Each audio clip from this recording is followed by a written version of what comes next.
माला फेरत जुग भया फिरा न मन का फेर। कर का मन का डार दे मन का फेर। माला फेरते फेरते तो सारा संसार जैसे यही करता है। और हम देखते भी हैं हमारे आसपास जो बहुत पहुँचे हुए सिद्ध साधु संत होते हैं, हालांकि वो होते नहीं हैं, वो ऐसा स्वयं को दर्शाते हैं औरों के समक्ष, परंतु और वो यही कहते हैं कि हाँ आप माला फेरिए, आप कुछ मत करिए, आप बस हाथ में लीजिए माला और उसको फेरना शुरू कर दीजिए। हालांकि वो एक विधि होती है, वो बड़ी ही सूक्ष्म और बड़ी ही गहरी विधि होती है मन को समझने के लिए। परंतु इंसान जो होता है वो लालची स्वभाव का होता है और वो ये समझ ही नहीं पाता है कि क्यों हमें माला फेरने को कहा गया। वो माला फेरते फेरते भी बाहर से कुछ ना कुछ सोचता ही रहता है। वो माला फेरते फेरते भी जो अपनी इच्छाएं हैं उनको ही पूरा करना चाहता है। वो ये नहीं चाहता है कि मेरी इच्छाएं कहीं तिरोहित हो जाएं। मेरी इच्छाओं का दमन भी नहीं होना चाहिए, लेकिन मेरी इच्छाएं तिरोहित ही हो जाएं, कहीं खो ही जाएं, मेरा मन ही कहीं खो जाए। एक ऐसा खोना जो तभी हो पाता है जब हम मन का फेरते हैं, जब हम मन को समझते हैं, और उसको समझने के लिए हमें मन का फेरा फेरना पड़ता है। अब कोई ये सवाल करेगा कि ये मन का फेरा कैसे फिरता है। देखो, इसीलिए जो जानने वाले रहे हैं उन्होंने इतने सारे श्लोक, पंक्तियाँ, दोहे, छंद, रचनाएं वो हमारे लिए कर कर चले गए। क्यों करके चले गए? क्योंकि वो जानते थे कि ये जो अध्यात्म का जगत है, ये जो आत्म का जगत है, ये भीतर का जगत होता है।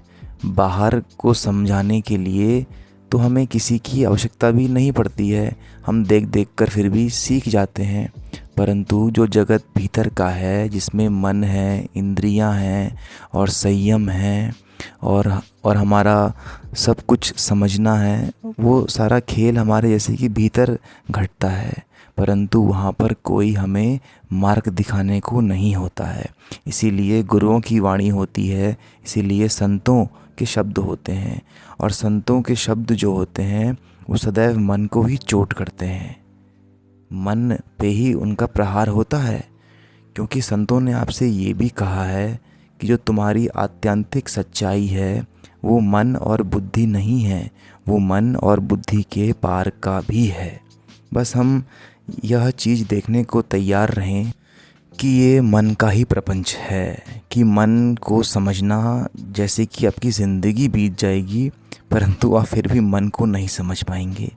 क्यों नहीं समझ पाएंगे? क्योंकि हम बाहर की ही माला फेरने में व्यस्त रहते हैं।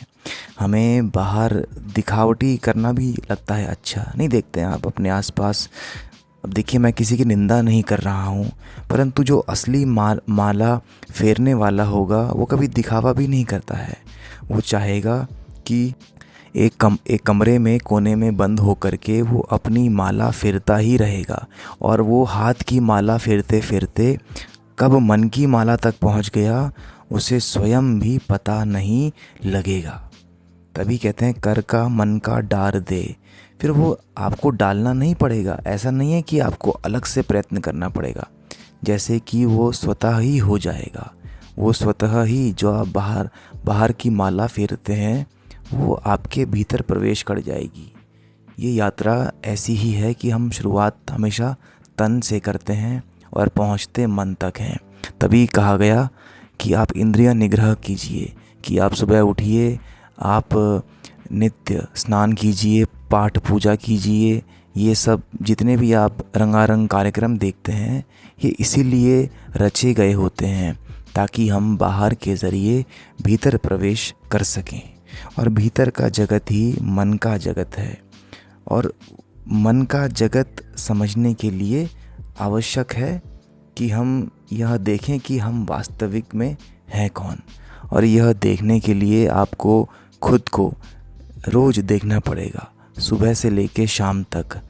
दिन से लेके रात तक आप देखिए कि आपके भीतर कितने बदलाव होते हैं। तो आपको लगेगा कि शायद वो बदलाव मेरे अंदर हो रहे हैं। वो दरअसल वो बदलाव जो आपकी हकीकत है उसके अंदर नहीं होते हैं। वो बदलाव जो है वो सारे मन के खेल होते हैं। वो सारा खेल जो होता है वो मन का होता है।